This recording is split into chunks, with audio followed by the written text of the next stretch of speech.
nakasaad po rito, hindi mo nanais ang mga handog. Di ka nalulugod sa haing sinuno. Ang handog ko, O Diyos, na karapat-dapat ay ang pakumbaba pusong mapagtapat. Amen. 아멘. 오늘 제목은 영적 힐링이에요. 영적 치유. So yung topic po natin ngayon ay spiritual healing. 우리의 육신의 치유, 정신적인 치유도 중요한데 제일 먼저는 뭐냐면 우리의 근간이 되는 근원이 되는 영적인 부분이 치유가 돼요. So of course po napaka-importante po to have heart healing, thoughts healing po, mental healing. Pero the most important healing po na kailangan po natin tanggapin ay spiritual healing. 오늘 여러분들이 근원적인 이 치유가 여러분에게 일어나기를 소원합니다. Kaya po, ninanais ko po na magkaroon ng katuparan po itong fundamental healing sa bawat isa sa inyo. 예수 그리스도를 통해서 여러분이 영접하는 그 순간 여러분들이 신분이 바뀌어버렸어요. So, that moment po, nung mga oras na tinanggap niyo po sa Yesu Cristo sa inyong puso, nabago na po ang inyong status at authority. 근데 사단이라는 존재가 있어서 계속 하나님의 자녀들을 공격하고 속여요. Pero dahil po si Satanas po ay nag-i-exist, patuloy niya pong inaatake ang mga anak ng Diyos. 그래서 하나님이 주신 신분과 권세에 그 축복을 누리지 못하게 하려고 하는 거예요. So, ginagawa po niya na hindi natin ma-enjoy yung status and authority na ibinigay sa atin ng Diyos. 세상에 아무것도 없을 때 뭐가 있었냐면은 흑암과 언덕과 공허가 있었어요. Nung wala pa po ang tawag po dito, nung wala pa pong bagay ang mundo or empty po, ang mundo po ay nasa loob ng chaos, emptiness, and darkness. 이게 사단의 속성이라고 해요. So, tinatawag po natin itong characteristic ni Satanas. 사단은 계속해서 사람을 어둡게 만들고 무너지게 만들어요. So, ginagawa po ni Satanas na wasakin po yung tao o bigyan po sila ng kabiguan, buhay ng kabiguan. 결국은 가장 어두운 지옥을 끌어가요. At pinakahuli po, nililig niya po ang tao sa impyerno. 이 땅에 살면서 어떤 것으로도 마음에 만족을 주지 못하고 공허하게 만들어요. So, dito sa mundo, hindi niya po binibigyan ng kasapatan ang tao. Laging merong kulang. 그래서 막 돈이 그렇게 많은 사람들, 이 정치적으로 높은 사람들, 그런 사람들조차 만족하지 못하고 계속 죄를 범하고 심지어는 나중에 자살까지도 시도하잖아요. Kaya nga po, ang mga tao po, kahit gaano pa po silang maraming pera, nasa mataas na posisyon, lagi pong ano nga po ito, nakakaramdam po sila ng kawalan, emptiness po, they keep committing sin. 사단이 사람의 그 영혼을 계속 못 보게 만드니까 세상을 올바로 보지 못하게 만드니까 계속 사람들의 삶이 어떻게 돼요? 혼란해져요. At hindi lang po yun, ginagawa niya po na yung tao, yung buhay ay laging magulo. 옳은 길을 가지 못하게 계속 흑암으로 덮고 이 땅을 캄캄함에 빠지게 만드는 거예요. Nilalagay ni Satanas ang mga tao sa kadiliman para hindi magkaroon ng maayos na direksyon yung buhay nila. 근데 하나님께서 이 세상을 구원하시기 위해서 만들어 놓은 이 교회 안에서도 문제가 있어요. Pero upang iligtas ang mundo po na ito, ang Diyos ay nagtatag o nagtayo po ng simbahan. Pero kahit ang simbahan ay nasa loob ng problemang to. 마태복음 16장 13절 14절 보면 예수님이 제자들을 전도를 하러 내보냈다가 다시 돌아왔을 때 이렇게 물어봐요. 사람들이 나를 누구라고 하느냐 이렇게 물어봐요. So, itong si Yesu Cristo po, ipinadala niya yung kanyang mga disciples sa field. Tapos ang mga disciple bumalik sa kanya, tinanong niya sila, sinabi niya, ano ang iniisip o ano ang sinasabi ng mga tao patungkol sa akin? 그 제자들이 이렇게 얘기해요. 사람들이 예수님을 세례 요한이나 엘리야나 엘라이자나 또 그리고 선지자 중에 하나라고 얘기해요. 그리고 다른 대답을 해요. So ito po yung sinabi ng mga disciples. Sabi po ng ilan kayo daw po si Elijah, si Jeremiah, si John the Baptist at isa sa mga propeta. 그러니까 long answer도 different answer, long answer. So nagbigay sila ng maling sagot. 그러니까 율법과 신비와 그리고 박애주의 같은 걸 교회 안에 심어놓은 거예요. So like legalism, mysticism po, or kahit ano pa pong mga bagay, kumbaga tinatry po nilang itanim sa loob ng simbahan. 알려주는 거 한번 얘기 안 했어요? 그래서 이런 걸로 복음이 아닌 것이 교회에 들어와 있어요. So ito pong mga bagay na hindi gospel ay pumapasok sa loob ng church. 그 다른 복음이 들어와 있어요. Sa madali pong salita, yung ibang gospel ang pumasok. 그러니까 지금 다른 복음이 들어와 있는 거예요. So yung different gospel na to ay pumasok sa loob ng 다른 church. 복음으로 우리가 구원받을 수 없고 다른 복음으로 우리가 하나님 앞으로 올바로 나갈 수 없는 거예요. So we cannot receive salvation or we cannot go before God or with different gospel. 그리고 이 중요한 우리 처치 멤버들조차도 복음을 잘 모르고 기도를 잘 모르고 전도가 뭔지 잘 몰라요.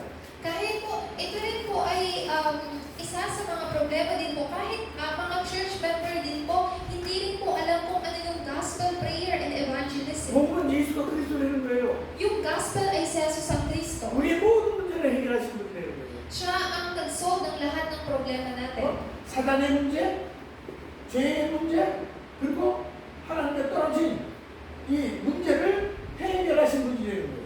So siya po ang nag-solve ng problema sa kasalanan kay Satanas at sa pagkahiwalay sa Diyos. 기도는 아주 쉽게 얘기해서 이 예수 그리스도의 이름으로 기도하면 예수님과 성령께서 역사하시고 우리에게 응답을 주신 거예요. 하나님께서. So yung prayer po, napakadali lang po. Sa pamamagitan ng pangalan ni Jesucristo, ang banal na Espiritu ay kikilos at bibigyan kayo ng kasagutan. 그래서 우리가 먼저 그의 나라, 그의 의, 그러니까 하나님의 나라와 하나님의 의를 구해야 된다는 거예요. Kaya po ito po yung dahilan bakit po we have to seek first the kingdom of God and His righteousness. 그래서 에반젤리즘은 전도는 내가 하는 게 아니라 사실은 성령께서 내 안에 함께 하시며 권능, 힘을 주시고 펀다멘탈 파워를 주시면서 나를 증인으로 세우시는 게 전도예요.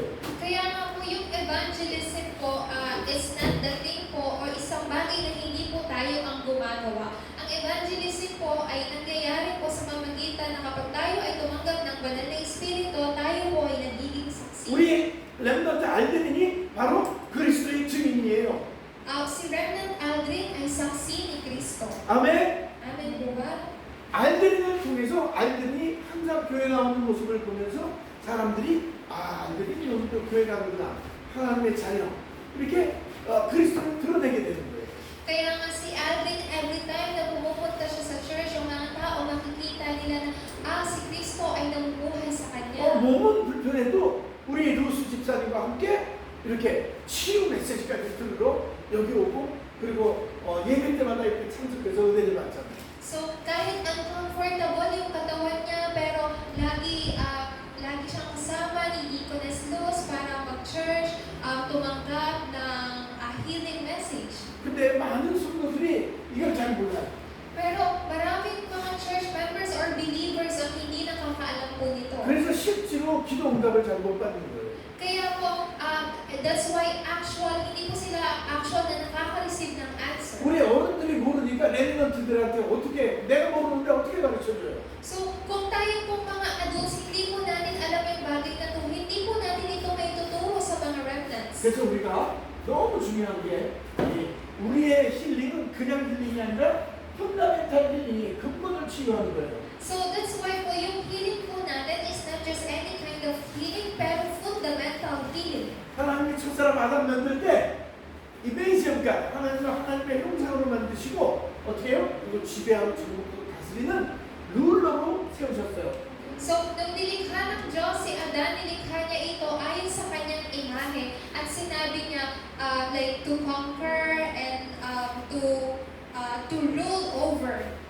이 아담에게 주신 신분과 권세가 우리한테 와 있는 거예요. Ito pong identity and authority na ibinigay po ng Diyos kay Adan ay tinanggap rin po natin. 근데 사단에게 속아서 이걸 잃어버렸어요, 아담이. Pero dahil si Adan ay nadaya po ni Satanas, na-lost niya yung bagay na to. 첫 번째 사람이 아담이 이걸 잃어버렸는데 두 번째 사람인 예수 그리스도가 이것을 다 회복하신 거예요. So, ito pong unang tao na si Adan, he lost everything, na-lost niya po or nawala ito lahat sa kanya. But the second man, si Jesus Christ po, in Christ 이런 얘기들이 이런 말씀들이 너무 중요한 거예요. Kaya po sa pamamagitan ni Kristo or kay Kristo, napaka-importante po ng mga salitang to.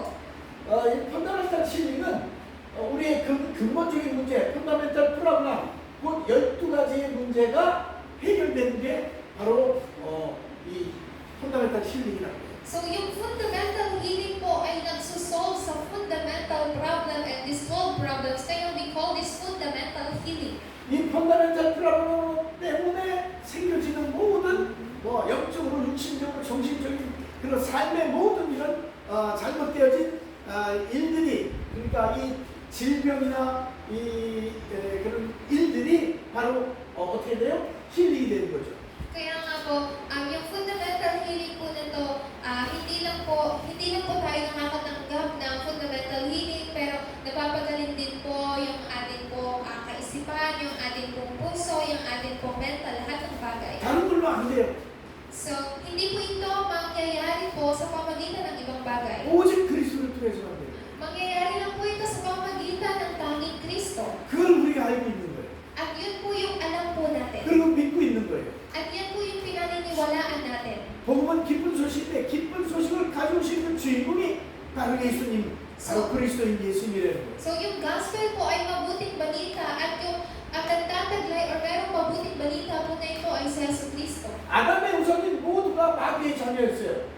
So lahat po ng salinlahi ni Adam, lahat po ay anak ng Diablo. 그런데 예수를 그리스도로 믿고 영접한 사람들이 어떻게 돼요? 하나님의 자녀가 되는 권세를 받는 거예요. Pero ang mga tao kung maniniwala at tatanggap kay Yesu Kristo, tatanggap po sila ng kapangyarihan o karapatan para maging anak ng Diyos. 아이덴티티와 오소리티가 회복이 되는 거예요. So muling ma-restore yung kanilang identity and authority. 창세기 1장 27절에 하나님의 형상, 이미지적인 맛이 회복되는 거예요.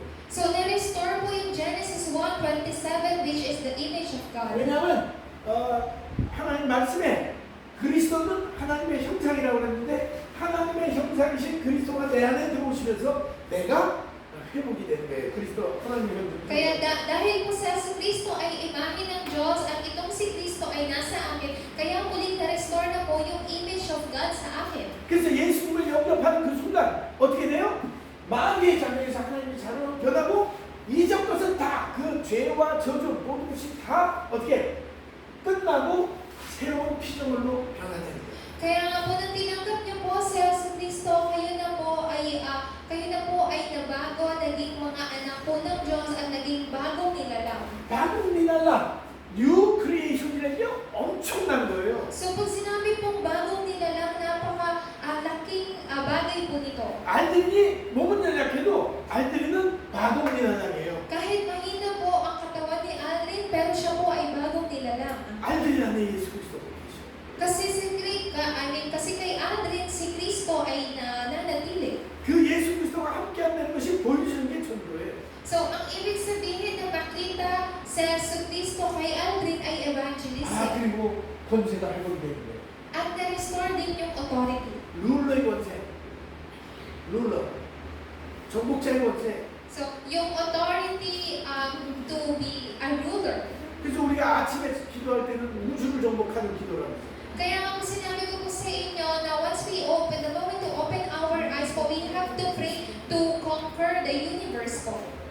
가능한 거예요. 우리가 왜냐하면 이 룰러의 신분이 회복이 됐기 때문에. 신부가 So, 오죠. bakit possible po ito? Possible po ito kasi muli na pong na-restore ito sa atin. 이게 보호자의 권세와 능력이 회복이 되는 거예요. So, sa madali din pong salita, yung kapangyarihan ng trono ay na-restore or napanumbalik na po sa atin. 그래서 우리는 예수 그리스도를 마음에 모신 사람들을 에반게리스트라는 하나님 자녀라는 거예요. Kaya nga po, tayo pong nagpo-possess or nagtataglay po ng Kristo po sa atin, tayo po ay tinatawag na evangelista. 이 보호자에서 오는 이 파워를 우리가 가지고 있어요. And we also have the power that comes upon the throne. 파워로 슬로니에요 우리가 가지고. So, what we possess is power from the throne. 그러니까 이런 힐링이 사실은 계속 사단을 속이고 우리가 가지고 있는 불신앙 때문에 속아 넘어가서 또 이 문제에 또 영적 상태가 묶여요. So, Madalas po tayo po ay nadadaya ng ating pong physical po na katawan, ganyan po, o mga kahinaan po natin. 그래서 특히 우리 불신자들은 어쩔 수 없어요. 그들은 우리가 살리는 존재고 우리 천치 멤버들은 뭐가 치유가 돼야 되냐면 우리의 예배가 힐링이 돼야 돼. So, yung mga anak ng Diablo po, or mga hindi mananampalataya, they don't have like any choice po but to live this way po. Pero sila rin po, of course sila po ay mga like target na maliligtas. Pero tayo po mga believers or church member, what kind of healing we have to receive po is worship healing. 아 무슨 월십이 힐링이에요? 월십 힐링이에요. So, ano po ba yung worship healing? 월십을 그러니까 예배를 올바로 드리지 못하고 성공하지 못하면 인생이 실패하게 돼 있어요. Kaya, ibig sabihin po nito, yung hindi tayo magkaroon ng maayos na pagsamba, tayo po ay magkakaroon ng kabiguan sa buhay natin. 하나님의 소원은 여러분한테 여러분에게 구원을 주고 예배자로 만드셔서 예배를 받으시기를 원하는 게 하나님의 소원이에요. Ang isa po sa kalooban or desire po ng Diyos, first po is to make you His children po and to make you a worshiper para sa pamagitan po ninyo at makatanggap po siya ng kalwalhatian. 근데 지금 예배 성공 인생 성공, 예배 실패 인생 실패예요. Kaya nga po, success in worship, success in life, fail in worship, fail in life. 오늘 쌈 51, 69는 뭐를 얘기를 하냐면 쉽게 얘기해서 하나님에 대한 마음이 없어요. So, yung pinasa po natin sa Awit chapter 51 verse 16 po, sa madaling pong salita, yung tawag po dito, taong 영어로 얘기해요. 믿음이 없어요. 그러니까 하나님을 향한 믿음과 hat이 없어요. So, yung tao pong walang pananampalataya sa Diyos. 내가 나의 남편을 사랑해야 되는데 다른 남자를 사랑해. 이거 우상숭배예요. So, isipin po natin, meron kang asawa, meron tayong asawa po, pero we keep on looking sa ibang tao or ibang lalaki. That's idol worship. 하나님은 오직 여호와 한 분만 섬기라고 했어요. Sinabi po sa Biblia na kailangan lamang po tayong magsamba sa isang Diyos. Only God, only Christ. Tanging Diyos lang, tanging si Kristo lamang. 12서 10장 4절을 보면요. 창세기 4장에 가인이 실패한 게 예배를 실패한 거예요. So, kung babasahin po natin sa Hebrew chapter 11 verse 4 po, the reason po bakit nagkaroon ang kabiguan po ni Cain po ay yung kabiguan niya sa pagsamba. 마음이 없어.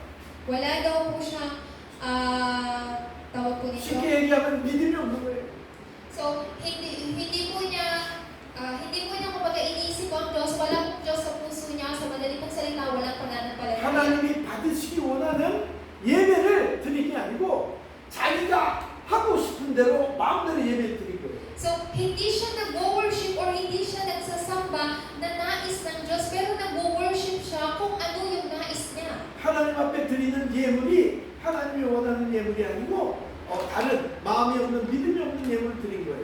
So, hindi siya nag-aalay o hindi siya naghahandog sa Diyos kung ano yung nais ng Diyos. Yung inihahandog niya or iniaalay po niya ay, kumbaga, yung puso na hindi naglalaman ng Diyos. 그래서 하나님은 어떻게 해요? 그의 예물을 받지 않으시고 그것만 안 받으시는 게 아니라 가인 그 자체를 안 받으셨어요. Kaya po ang Diyos, hindi po niya tinanggap yung handog or alay ni Cain, pero hindi lang yung handog ni Cain ang hindi niya inalay. Yung tinanggap. Si Cain din mismo ang hindi niya tinanggap. 그때의 유대인들이나 지금의 유대인들이 지금 잘못하고 있는 게 뭐냐면 예수를 그리스도로 믿지 않고 올바른 하나님께 올바른 예배를 드리지 못하고 있어요.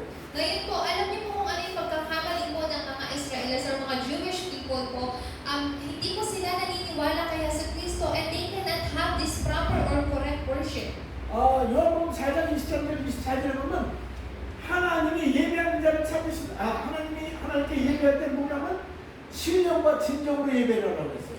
Sinabi po sa John chapter 4 verse 23 to 24 po, kapag tayo po ay sumasamba po sa Diyos, kailangan po natin siyang sambahin sa Espiritu at sa katotohanan. 스피릿은 뭐예요? Holy Spirit을 얘기해요. Ano po yung Espiritu na sinasabi po dito? Banal na Espiritu. 드루스는 뭐예요? 진리이신 예수 그리스도를 말씀. Ano po yung katotohanan na sinasabi po dito? Ang katotohanan na sa Jesus Kristo. 근데 이 주이시 피플들은 하나님은 믿는다, 하나님을 믿는다 그러면서 예수가 진리이신 그리스도의 자신을 믿지 않은 거예요. Kaya po itong po mga Jewish, they always say na, oh, we believe in God, pero hindi po sila naniniwala sa katotohanan na sa Jesus Kristo. 하나님이 받지 않으시는 예배를 드리는데 어떻게 펀더멘탈 파워가 오겠어요? 근원적인 힘이. So, paano po kayo magkakaroon ng fundamental power kung hindi po kayo o hindi tayo magkakaroon ng tamang worship? 예배를 통해서 우리가 하나님 앞에 올바른 예배를 드릴 때 하나님이 주시는 은혜와 축복과 힘과 지혜 모든 것들이 그 예배를 통해서 오는 건데.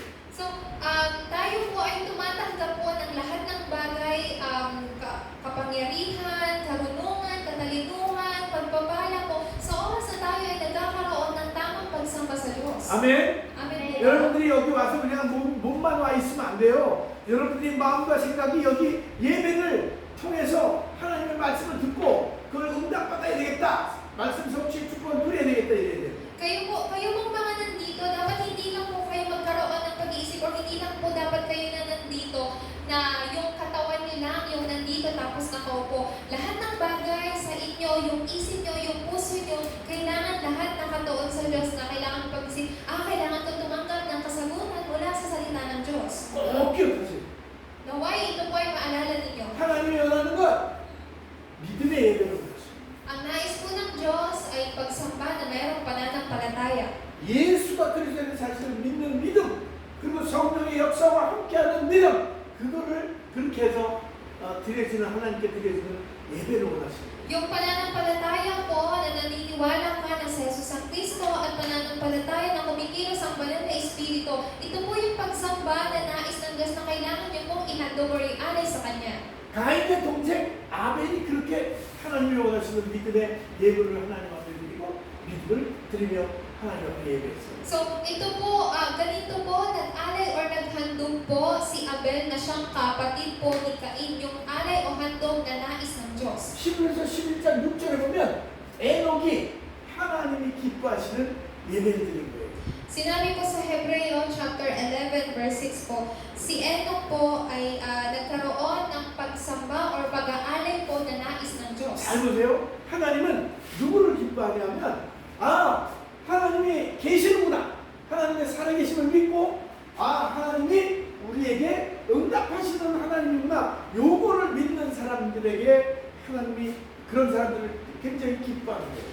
So, ano pong klaseng tao ang kinalulugdan o kinasisiyahan po ng Diyos? Ang mga tao po na may pananampalataya na ang Diyos ay makapangyarihan, siya ay sumasagot sa aking panalangin, mahal ako ng Diyos. Ganito pong klase ng mga tao ang kinalulugdan po ng Diyos. 이집트에서 400년 동안 종살이 하다가 피제사 드릴 때 엑소도스 했어요. So, nung sila po ay naging alipin ng Egypt po for 400 years, nakalaya lamang po sila nung sila po ay nag-alay ng blood. 여러분들이 묶여있던 문제들, 어려운 위기 상황, 모든 것들이 올바른 예배를 드릴 때 거기서 어떻게 해요? 힘을 받는 거예요. 자유함을 얻게 돼요. Kaya nga po, lahat po ng yung mga problema kung saan kayo po ay nakatali o mga alalahanin po, lahat po ng yun, nakakalaya po kayo doon every time na kayo po ay nagsasamba or nag-aalay ng dugo. 예수 그리스도의 피, 어린 양의 피, 하나님의 어린 양의 피. Ito ay dugo ni Kristo, dugo ng tupa. 무서워요. Parang 피는 nakakatakot. 뭐예요? 피가 없으면 생명이 없는 거예요. So ano po ba ang dugo? Pag wala pong dugo, wala pong buhay. 피가 생명이에요. 피가 생명이에요. So ang dugo po ay buhay. 나이티데이가. Naintindihan niyo po ba?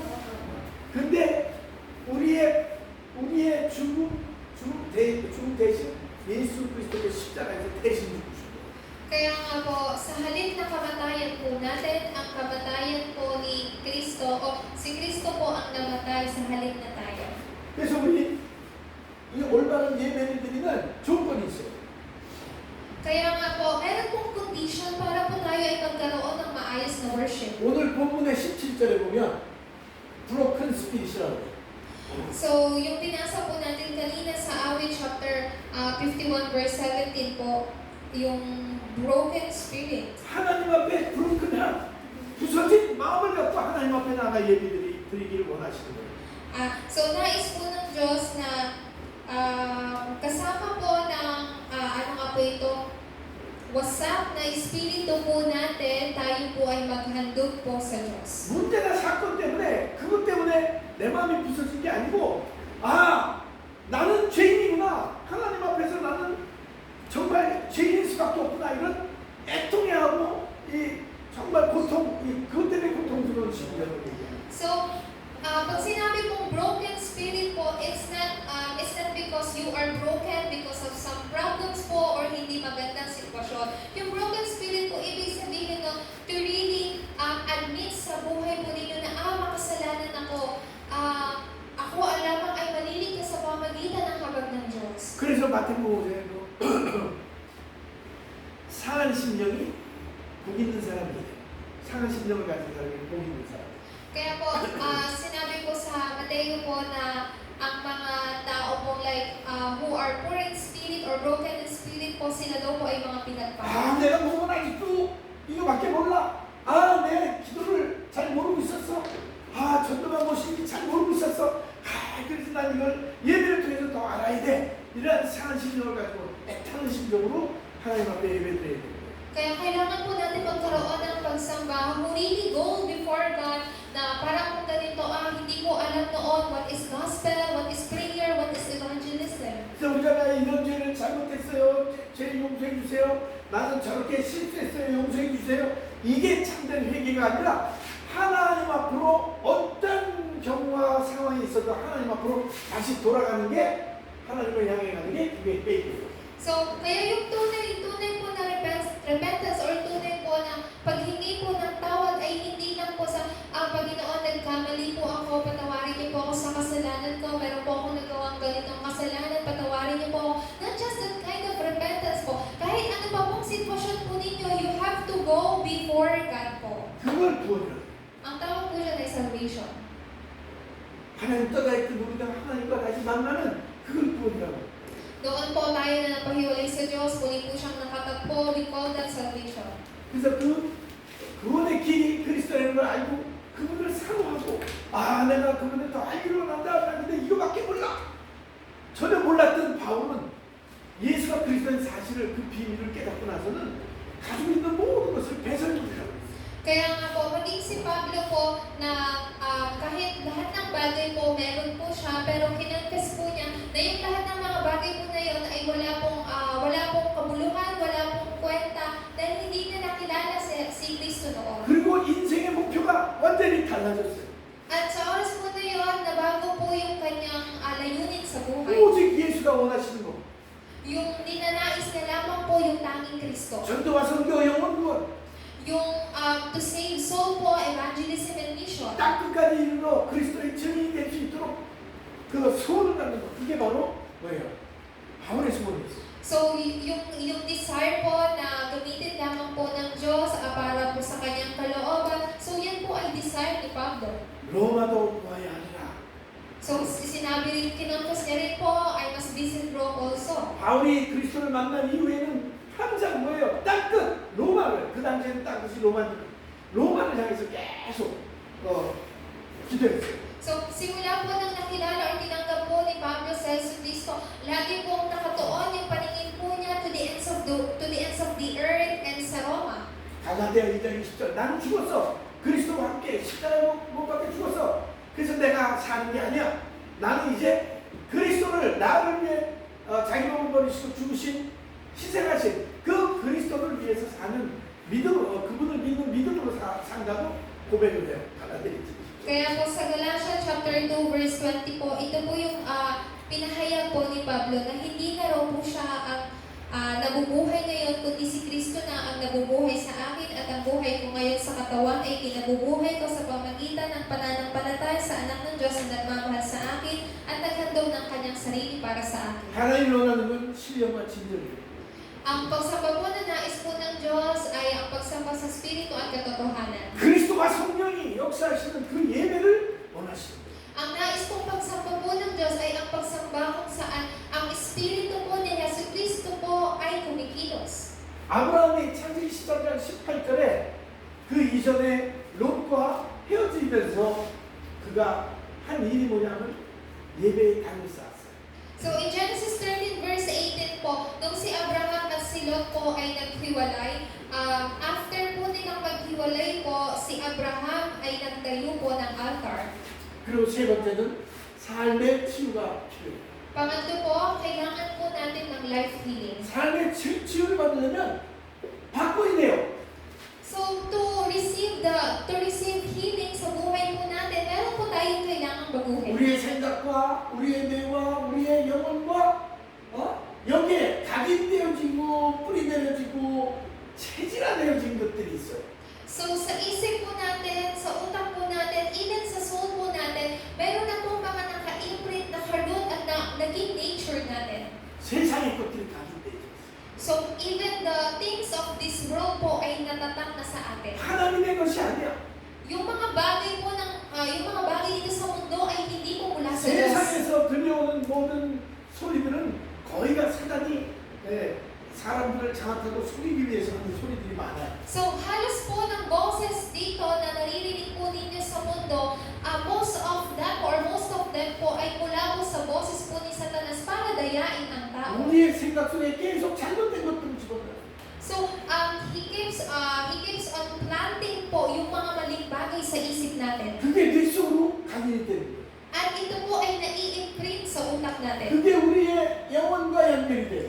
At ito po ay nagkakaroon ng connection sa kaluluwa natin. 그러면 불신앙과 나쁜 것들은 어디로 연결이 되면 헬로 연결이 되고 At yung mga bagay na hindi magaganda po na yan, saan po yan makokonect po sa impyerno? 우리가 복음, 기도, 전도, 말씀 이걸로 생각에 각인을 시키면 어떻게 해요? 우리의 뇌에 그리고 영혼에 그리고 보좌와 연결이 돼요. So, ano pong mangyayari po kung sa isip po natin, maitatak natin yung gospel, prayer, and evangelism. Sa oras po na yun, magkakaroon po ito ng connection sa ating brain, sa ating soul, at maging sa throne. 우리 랩런트들 조금 어려울 수도 있어요. Sa mga remnants natin, maaaring mahirapan kayong intindihin yung 근데 message na 지금부터 to. 계속 이렇게 들으면 성령이 역사하시고 성령이 깨닫게 하실 때가 있어요. Pero as you continue to listen to this message, yung Holy Spirit ay mag-work para ma-realize nyo ito. 아멘. Amen po ba? 그래서 이 삶이 힐링이 되는 것은 하나님의 형상이 계속 지속적으로 회복이 되고 드디어 그리스도의 증인의 삶으로 드러나요. So, to receive the healing po sa buhay po natin, magpapatuloy po yung pagtamasa po natin sa imahe po ng Diyos at sa buhay po natin mag-a-appear yung pagiging witness ni Kristo. 애굽의 바로 왕이 뭐라 그래요? 요셉을 보고 와 여호와의 신에 이렇게 충만한 사람 본 적이 없다고 얘기를 하잖아요. 사실상은. So, even si King Pharaoh po, while looking to Joseph, sinabi niya, makakakita pa ba tayo ng tao katulad niya na pinapanahanan ng Espiritu ng Diyos? 바로가 요셉을 통해서 여호와 하나님을 본 거예요. So, sa madali pong salita, si King Pharaoh po, nakita niya ang Diyos sa pamamagitan ni Joseph. 일곱 렘넌트들이 그들의 삶을 통해서 그들을 통해서 뭐예요? 사람들이 그리스도가 드러나게 된 거예요. 그리스도를 본 거예요. So, sa buhay po ng mga seven remnants, nakita po or nag-appear po ang buhay ni Kristo sa kanila. 그래서 우리 안드리아가 밖에 나가고 우리 파브가 나가고 우리 니안이 나갔을 때 와! 크리스찬이다! 예수를 믿는 사람이다! 저 사람들은 진짜 예수쟁이다! 이런 소리를 듣는 게 바로 삶이 치유되는 거예요. Kaya nga yung mga remnants natin, katulad ni Andrea, ni Fab, ni Lilian, kapag lumabas sila, tapos pag sinabi ng tao na, Christian siya, si Kristo ay nananahan sa Kanya. Kapag nakita nila na gano'n ang buhay natin, magsisimula po yung healing sa buhay natin. 그래서 이제는 777 언약 기도 이거 붙잡고 기도하세요.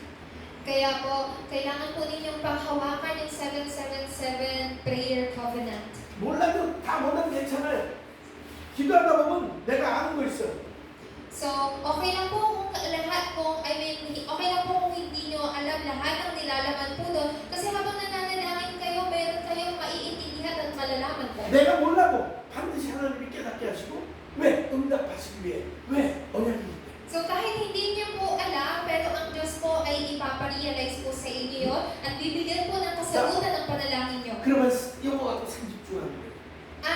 아침 with, 점심 저녁. with this po, kayo po ay magkaroon ng 3 concentration in Kung the hindi- morning, at day, and at night. 그럼 내 안에 하나님의 마음대가 있어요.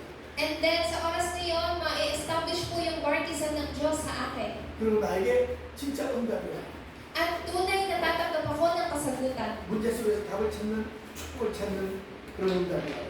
So darating po yung kasagutan kahit sa loob ng problema. 위기 속에서 어떻게 해요? 기회를 만드는, 그리고 갈등 속에서 도전하는 그런 응답을 받게 돼요. So tatanggap kayo ng kasagutan na kahit sa loob ng krisis, makikita po ninyo yung opportunity or even sa conflicts, makikita nyo yung renewal. 그리고 세 가지 시스템이 우리의 삶 속에 이렇게 뿌리가 되는 거예요. Kaya po yung tatlong system po ay magkakaroon na ay maiuugan po sa buhay natin. With Immanuel Oneness System. Yung with Emmanuel Oneness System. 이게 영적인 비밀 중에 최고의 비밀이에요. 하나님 나와 함께하면 되는 거. So ito po yung this is the spiritual mystery among the spiritual mystery po yung kasama nyo ang Diyos. 우리와 함께하고 우리의 모든 것에 함께하는 그것이 아주 시스템이 되는 거예요. 삶의 시스템이. So, ang Diyos nakakasama ko, ang Diyos nakakasama natin, nakakasama ko siya sa lahat ng sitwasyon, at magiging system po yun sa buhay ninyo. 그리고 only uniqueness recreation system. At mai-establish po yung system po ng only uniqueness recreation sa inyo. 그 always 항상 우리와 함께 하시는 하나님을 누리고 그 다음에 나와 함께 하시는 하나님을 누리는 시스템이 딱 이제 만들어지는 거예요. At you can also create po yung system na nakakasama niyo po ang Diyos palagi, always. 우리는 fundamental healing, spiritual healing에 누려져요. We really have to engage or enjoy po yung fundamental healing. 왜냐하면 이 시대가 흑암운동 공허의 시대이기 때문에. Dahil yung panahon po natin, I mean yung age po na to ay age po ng emptiness, darkness, and chaos. 예. 그래서 우리는 3A를 열어가는 주역들이에요. Kaya po, we are the main figure to open these 3 ages. 3 courtyard, 3 courtyards, 그 다음에 금토일 시대, the 3-day weekend age, 그 다음에 holy meditation 시대. and the holy meditation age. 이걸 이제 계속 여러분들이 듣기 때문에 여러분들 주역으로 부르셨기 때문에 하나님이 이제 메시지를 통해서 자꾸 알게 하실 거예요. So since tinawag po kayo ng Diyos to be the main figure of this po, ipare-realize niyo po ito sa inyo. 하나님 감사합니다. Panginoong Diyos, salamat po. 오늘 우리에게 정말 영적인 치유를 허락하시니 감사합니다. Nagpapasalamat po kami sa pag-allow ng fundamental healing sa amin. 근원적인 치유와 또 이를 통해서 얻어지는 근원적인 치유와 그리고 근원적인 사명을 누리며 하나님의 그리스도의 증인으로 설 수 있도록 축복해 주옵소서. Sa kanila pong pagtamasa sa fundamental healing po na to at sa kanila pong buhay, naway tunay po nilang tamasahin po ang kasagutan po kay Kristo. 이제는 우리 주 예수 그리스도의 크신 은혜, Ang dakilang habag ni Yesu Kristo, 하나님의 무한하신 사랑하심과 walang hanggang pag-ibig ng Diyos, 성령의 역사하심이 pagkilos ng banal na Espiritu, 영적인 치유를 받기 원하는 그리고 이미 치유를 받은 우리 사랑하는 성도들 위해와 ay mapasakamay po ng mga church members po na nais pong tumanggap ng fundamental healing at nakatanggap na. 특히 우리 서밋 렘넌트 리더들과 우리 사랑하는 알드린 위해 At para po sa mga Remnant Summit leader at para po kay Aldrin. 이들을 통해 치유받을 치유 대상자들을 위해 At para din naman po sa pagiging ambassador po nila sa healing po na to, 이제로부터 영원토록 함께 계실지. ay mapasa inyong lahat, mapasa walang hanggan. 아멘. Amen. 아멘. Pagpapala din ng Panginoon. 할렐루야. 감사합니다.